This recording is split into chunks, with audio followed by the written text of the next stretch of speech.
His mother is the founder of Studio One, not him. Because Studio One started at Beeston Street and Love Lane. That's where the first studio was.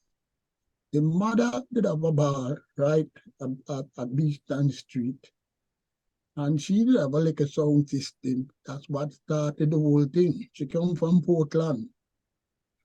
And at the back of the bar, when Coxon went to America on farm work, then they did the farm work, then bring back equipment. And Love Lane was where the entrance and first studio was America, Dan Drummond, Jiving Juniors, and all of them artists there before him buy the club at Brentford Road and move the studio to Brentford Road. So actually that's where the studio was birthed. His mother is the backbone of it. And all of the artists them, another long story with the artists them, including me, never get paid from Mr. Dad. He don't pay you. But I ain't saying nothing bad about him. Him play. Mr. Dad was the only producer in Jamaica who was like a father to the artist then, who you could have, if you go to him nicely and say, good morning, Mr. Dad, he would stand up and talk to you and give you advice. Like the rest of producers, them like Joe Gibbs and all them man there, who is branded in the business as the man with the heart of a dog. So you can't give out the man with the heart of a dog. You have to run behind the man there and talk to them. Have to stand up and talk to you. Give you advice. So he was like a father figure, but don't expect money from him. And why I not badmouth him? When Pick Up the Pieces came out, it wasn't, we sing about 12 tunes for Studio One that never ever been released. Never. And them tunes they sing from about 1966 to 67. And Pick Up the Pieces, it was Larry Marshall who released Pick Up the Pieces. It wasn't Mr. Dad. Pick Up the Pieces came out when Coxon set up his studio in America. And then he sent back to Sylvan Morris and Larry Marshall, who was an assistant, to look through the whole tape then to see if there was anything they need releasing. That's how Pick Up the Pieces to the light of day. Right. Larry Marshall released 5 tunes, Pick Up the Pieces, 2 Prince Lincoln, 1 named Daughters of Zion. He released a Light Forester tune, and he released a 5th tune, can't remember what it name. That's how Pick Up the Pieces came out. But when Pick Up the Pieces first came out, it came out as the Tempest. It didn't came out as the Royal, the first pressing. And I went up to Studio one day morning to Mr. Dad. Said, good morning, Mr. Dad. Said, good morning, Jackson. So I said, please, when you press Pick Up the Pieces again, could you please change the name to the right name? He didn't have to do it, but he did it. And I was very, very grateful for him for that. Until this day, that means more to me than him did pay me. I thank him for it. He didn't have to do it. And I was at Studio One at the same time with the name change. When Carlton and the Shoes tune come out as the Shoes, Carlton and the Shoes did name Shoes. They named Carlton and the Shades. And what caused that was, when Coxon sent the label out for print, it came back misprinting as Carlton and the Shoes. And when Coxon was sending the label back to the printer, Carlton said, no, Mr. Dad, leave it. I just call it my right foot of shoes and my left foot of shoes. That's how the name come Carlton and the Shoes, but the group did name Carlton and the Shades. I know well, simple. When the rhythm to Pick Up the Pieces didn't make, it was Carlton Manning that played rhythm guitar on the rhythm. Leroy Sibbles played bass, Jackie Mitu played keyboard, and Eric Frater played lead. Well, you see, Coxon was alone, right? And Cox, me remember, was in a mini fight. One of the first fight me see Cox now was when him and Prince Buster fight Panarin Street Road Block. That Cox, Prince Buster mother run out of your shop and Cox wife Nama run out Road Block. Then I remember again Bob Marley get a box across him face of a captain. That Bob Marley cried. And that was the game say, that dad, now come back, him leave. To the one that dead and buried when Channel 1 come on the scene. Because when Jojo started Channel 1, we come into the fight. When Jojo started Channel 1, the first engineer him get was Sid Buckner. And Buckner is Cox's cousin. And Joe say everything Buckner work on, it spoiled. Them couldn't put nothing out for Buckner work on. And Jojo didn't own Channel 1. It was his brother Parley.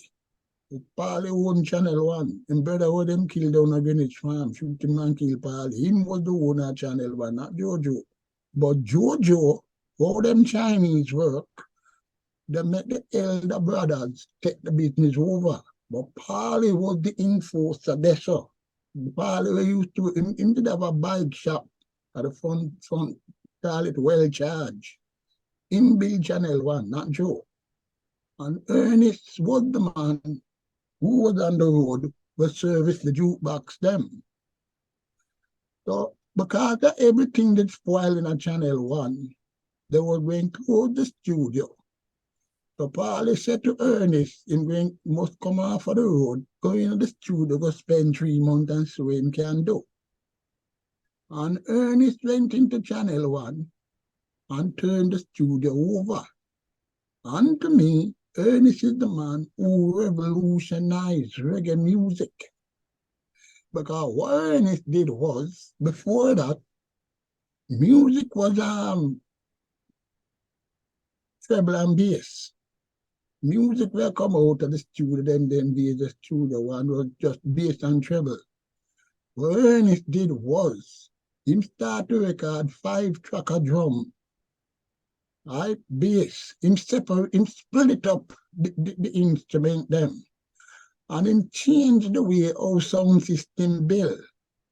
Because the way Ernest start to record and mix, in revolutionized sound system now. That sound system start to have now the 18-inch speaker them down at the bottom. And on top of the 18, you have either the 15 or the 12 where carry the treble. And on top, you have the bullet speaker them where carry the top end. It's Ernest revolutionized. Before that, everything did just come through one speaker. And that was the change, the whole complete sound of music. And that was when Studio One was dead and buried. No Studio One, when he come to England in 1978, my friend George Price did have a Studio One shop at Askew Road. I'm tell him couldn't sell a Studio One record to save him life.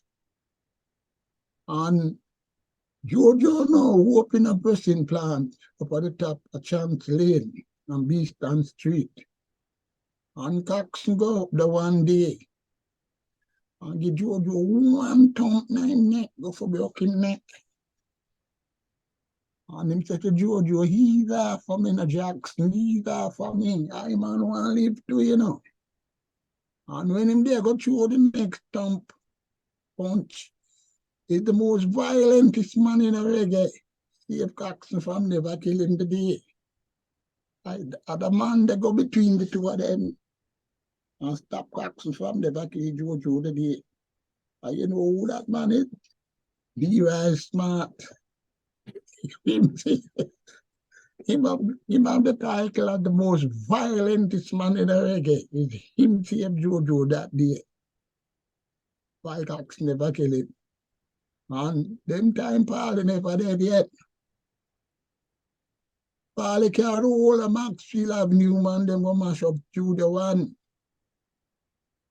Look out, blick out the whole of Coxsone glass. The Coxsone send down a message to them and said, to Jackson, I want my place fixed by weekend, or else it's war. Because Coxsone that Fleet Street man them behind him, you know. Even though Cox was alone, I'm a Fleet Street man them behind him. So when them realized that them never want the man they involved in it, you fix back Studio One, never record over another Studio One tune from that. Never. And the whole thing become history with music. Even though the whole sound revolutionized, people go right back to square one, the original. Can't beat the original, is it? Mm-hmm. Right back to where the music come from, which is Studio One. And Morris come from Dynamic. And then Morris used to work for Treasure Isle. And then Morris never liked Treasure Isle. That's when end up at Studio One. And Byron Smith take over Treasure Isle. And when Morris go up at Studio One, the equipment we dad have was a whole yam mixing board. The whole yam equipment to be up there. And the first week Morris got Studio One. So Morris was a top class engineer. He tell Mr. Dad, say, shut Studio One down for 3 weeks. It need rewiring or the whole place will explode. And Morris closed down Studio One 3 weeks, rewire it over. And Coxsone best mic. This Morris wire it. And from the day Morris take over Studio One, because the board Coxsone did have, it used to break down every minute. And from Morris got it never break down. Mm-hmm. And Morris put one simple thing with that old board. What he did was, every time he record a tune, him cool it down. And that was always happening to it. The board was overheating. Simply, all of the students them in Jamaica, from Federal, all of them, had heavy air conditioning of them to cool them down. So when Morris said, the equipment was made for cool country, and was made for down there.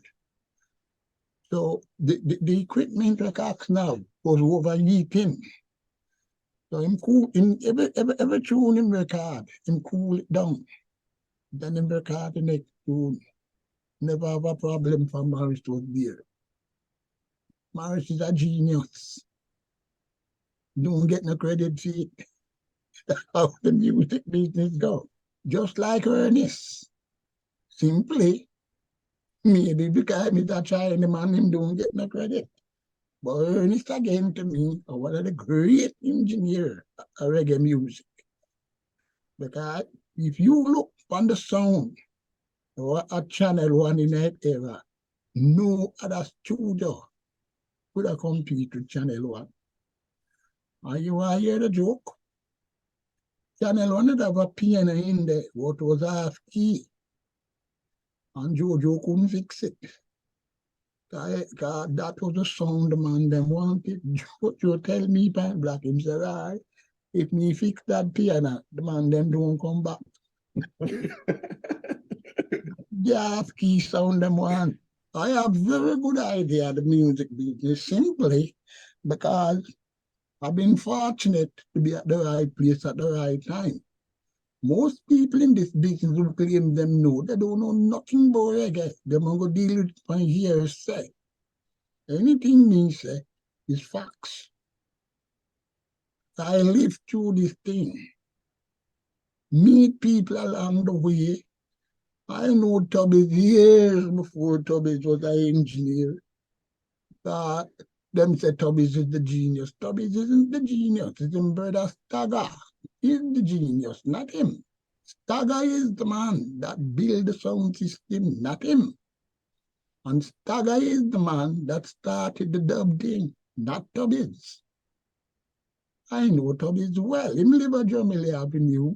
I live Savage Road, just 5 minutes down the road. Look on your map, you see it. So the house, what the studio was, is the family house. The mother owned it in the city. And at the back, the whole of water house at them time, them house, there was government house where the people them give poor people for live. And then if you did lucky to get one of them house there, you had unto it. So that was the family house the Tubbs grew up in. And where the studio was, in build a room and it was in bedroom. And at the back of Jamaica Avenue, he did have a workshop around there where him and Jammies them used to do repair work, the amplifier. But Stagger was the main man there, so before Stagger went to America. He is the electronic genius. Stagger. How many brothers did Tubby's have? It's four of them. So you have Stagger, Stubbies, and Schooner. And they have one sister. Schooner, who's become lead singer for the Royal. Schooner is a tailor by trade. He don't go on never in electronic. But Stagger, Stubbies, Jammies, the whole of them grew up together. Them man, them learn electronics from Linz down Orange Street and Galbraith, all them places them learn electronics from the early days. And Tubbies, from this, Tubbies always wanted Jammies, because Jammies did live man, just 5 minutes up the road from Tubbs. And when Tubbs started, when the dub cutting thing on a Saturday, he used to build them during the week. And on a Saturday was dub cutting day. The lady we Tub have was a little lady in a suitcase when put on a stool. And that was done in a bedroom. And Tubbs was a jazz collector. Because in a bedroom, there was shelves on the wall with every jazz record you can think about. There was a John Coltrane collector. And Dynamic was two studios, Studio 1, Studio 2. And when Dragon decided to start Cut Stamper, himself Studio 2. And the Studio 2 Tubbies buy.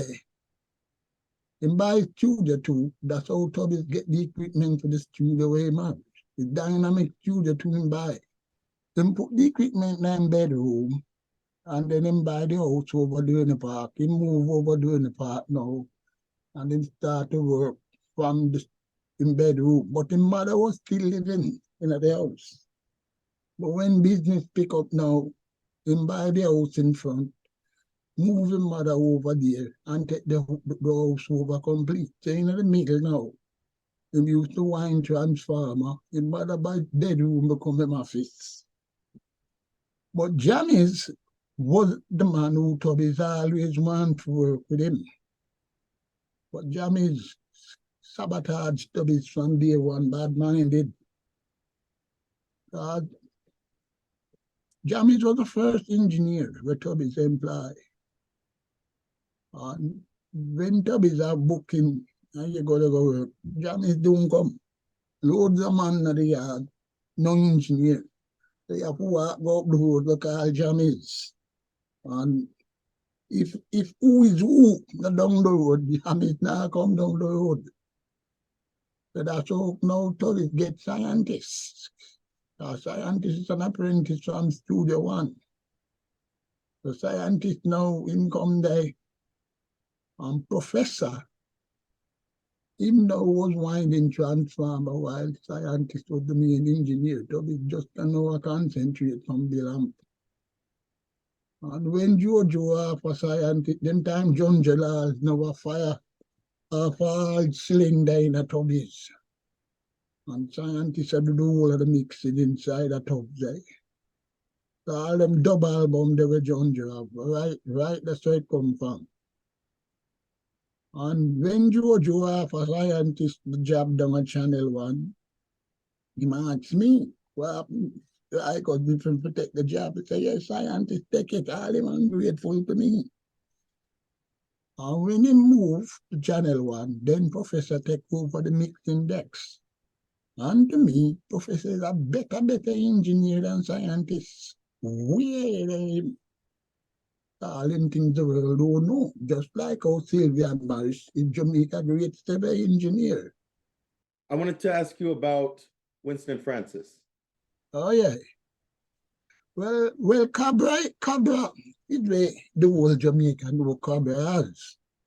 I know Cabra from me as a boy I grew up. I used to live a French Crescent. And then Bramo, the man who sing bass in a Sheridan's. I become friendly with Bramo. And Bramo is my inspiration in the music today. And Pat Kelly, it's Winston Francis' mother grew up Pat Kelly. I am used to live in a Winston yard. So I know Winston Francis from there, sir. But in them days, I rarely used to talk to Winston. I was more friendly with Bramo. And I get on very well with Winston mother. I used to go to shop fair. And what bring me and Winston together, just like Prince Farai, is a strange incident. There was a guy that lived beside Winston Francis named Derek Weekles. And he used to go to Kingston College. And Derek never ever passed me and don't talk to me. Always passed me as a little barefoot boy. Always have time for me. And Derek was a brain box. He was the youngest person qualified to study doctor at the University of the West Indies. And he used to get on with Derek. And just about when Derek they got doing final exam, and he would have been the youngest qualified doctor in the whole of West Indies. Derek went for a bath one day, and when his mother looked, she see pure blood run from under the bathroom door. And when she go look, Derek take a scissors and cut out the whole of him belly. She see the whole of him intestine cut out on the floor, emptied out on the floor. And I will always remember Derek. And it's when I meet Winston Francis now in a London and me and him talk, and when me mention Derek Weekles to him, because him was a friend of Derek Weekles, is that what bring me and Winston Francis together, Derek Weekles. Because him feel the same pain. Derek was the next door neighbor. And him to this day, Winston say him still is in contact with the only brother Derek have. And the whole Jamaica was in mourning to be Derek just kill himself. And that's what bring me and Winston together. And when I meet him in London, he was singing as Billy Cole. And me say, Winston, cut it out, man. Go back. Everybody know you in Jamaica as Cabra, man. Cut it out, man. Go back, go sing that your original name, man. And him listen to me. And when me meet him, right, no one knew who Winston Francis was. So me say, all right, I'm going to make an album with you. But Winston, we have to go back to the grassroots. And what I did was, you know what I do? I pirated the Just Once album. I press it back. Pirated, press it back to the original sleeve. And press back pirate 6 studio and 7-inch. And put them back to the record shop around London to bring back Winston Francis before I make the Just Once album. I asked him and tell you. And then we're going to the studio. Luckily at the time, Bagga Walker, Pablo Black, Cleveland Brownie, the whole of them was on tour with Freddie McGregor. So if that band me can go easy street now and make the Just Once album. So right at this present time again, this studio where I sit down here now, him supposed to come make a new album for me next month. To me, one of the greatest reggae singer who me respect is Winston Francis and Johnny Osborne. To me, them are the two greatest. Me. One other singer, the first singer me who did the record again was Busty Brown. Them man, he worship the earth of them man there. Busty. Busty was my friend. Can you tell me anything about Busty? Because there's not much information about him. But no, Busty when him did a sing for Lee Perry. And when Perry put out the tune, I'm aware of love. When Lee Perry put out the tune there. But used to come on my yard a Savage Road and beg me for recording. But them day them never have the money. That's why I'm slip through my hand. And then him go up a Derrick Harriet. And him a knock out to Derrick Harriet. And Derrick Harriet farm chose a few with him. And chose a few to me again, was a damn good group. You understand me? Like Tom Lins. You understand me? But John Holt always about Tom Lins, great group, but Tom Lins did want a lead singer. God said, brilliant harmony. Charlie Chaplin. I noticed that his first 3 albums were with you, and they were all released in the same year. Well, me the first man record Chaplin. And Chaplin again, me know Chaplin when me move, go to Spanish Town. Them time the Chaplin up on Sturgraph. And Chaplin did live next door to Jim Kelly, who was the main DJ upon Kilimanjaro. And when me start to record Chaplin, me there go record Jim Kelly at the same time. Only after me do the first album with Chaplin, go back with Jim Kelly, they murder Jim Kelly. So the first 3 albums with Chaplin, it me make them. And it was during the making of the Chaplin album, I started to record Junior Reid. Because Chaplin and Josie Wales was the main DJ upon Sturgraph. The whole of them young artists, they used to follow Sturgraph. They used to sing from the sound, Earl 16, Dan Carlos, Junior Reid. So when me record Chaplin's up at Tubbies, now, the whole of them artists, they did want a piece of the action. So the first ever recording with Junior Reid was a duet with him and Chaplin and Dan Carlos, a tune named Skanky Producer. It's the first Junior Reid me record this.